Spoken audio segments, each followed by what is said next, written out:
MLA మరియు అగ్రశ్రేణి తెలుగు కథానాయకుడు నందమూరి బాలకృష్ణ బహుముఖ ప్రజ్ఞశాలి అని పొద్దుటూరు మాజీ ఎమ్మెల్యే మల్లెల లింగారెడ్డి పేర్కొన్నారు. బాలకృష్ణ 66వ జన్మదినోత్సవాన్ని పొద్దుటూరులో ఘనంగా నిర్వహించారు. ఈ సందర్భంగా ఆయన మాట్లాడుతూ నటుడిగా తెలుగు ప్రజల ఆరాధ్య దైవంగా నందమూరి బాలకృష్ణ మారారని చెప్పారు. కళామ తల్లి ముద్దు బిడ్డగా సేవలు అందిస్తున్నారని కొనియాడారు.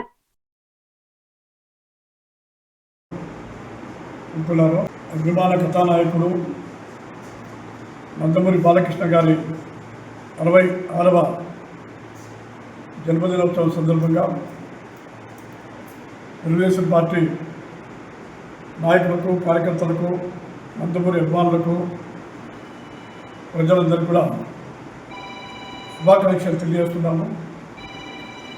మరి మన అభిమాన నాయకుడు మాలయ్య బాబు గారు నటరత్న పద్మశ్రీ డాక్టర్ ఎన్టీ రామారావు గారి యొక్క నటనా వారసత్వాన్నే కాకుండా సామాజిక రాజకీయ సేవ వారసత్వాన్ని కూడా కొనసాగిస్తూ ఇంకా దాన్ని అభివృద్ధి చేస్తూ ఎన్నో చలనచిత్రాల్లో సాంఘికము, పౌరాణికమే కాకుండా జానపదం కానీ అన్నీ ఒక సందేశాత్మకమైనటువంటి సమాజంలో ఒక మంచి మార్పును, ప్రేరణను, జాగృతిని కలిగించేటువంటి ఎన్నో చిత్రాల్లో నటించి తెలుగు చిత్ర క్యాన్సర్ ఆసుపత్రికి వచ్చి కిడ్నీ జబ్బు వస్తే కూడా 10 లక్షలు, 20 లక్షలు, 30 లక్షలు ఖర్చు అయ్యే పరిస్థితి ఉంది. దాన్ని డయాలిసిస్ చేయాలంటే కూడా మరి వారానికి 2-3 సార్లు కూడా డయాలిసిస్ చేయాల్సి వస్తూ ఉంది. పేద ప్రజలు, మధ్యతరగతి వర్గాలు ఆ ఖర్చులు భరించేటువంటి పరిస్థితులు లేరు కాబట్టి హిందూపురంలో కూడా ఆయన డయాలిసిస్ కానీ, మిగతా వైద్య సేవలు కానీ, ఇతర సామాజిక సేవలు కానీ, కార్యకర్తలకు, ప్రజలకు సేవ చేయడం కానీ జరుగుతూ ఉంది.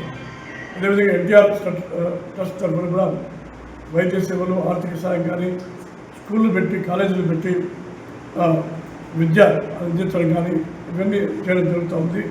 కాబట్టి ఈ 66వ జన్మదిన సందర్భంగా నందమూరి బాలకృష్ణ గారికి, ఆయన కుటుంబ సభ్యులకు అందరికీ కూడా ఆయుష్, ఆరోగ్యము, మరింత ఉన్నత స్థానాలు కలగాలని చెప్పి వారి యొక్క సేవలు మరింతగా అందరికీ కూడా తెలుగుదేశం పార్టీ కార్యకర్తలకు, నందమూరి అభిమానులకు, ప్రజలు కూడా మరింతగా చేకూరాలని చెప్పి వారికి దీర్ఘాయుష్ను, సంపూర్ణమైనటువంటి ఆరోగ్యాన్ని, ధ్యానం, శుభాలను కలిగించాలని చెప్పి దేవుణ్ణి ప్రార్థిస్తూ మరి కార్యకర్తలకు, ప్రజలకు శుభాకాంక్షలు తెలియజేస్తున్నాను.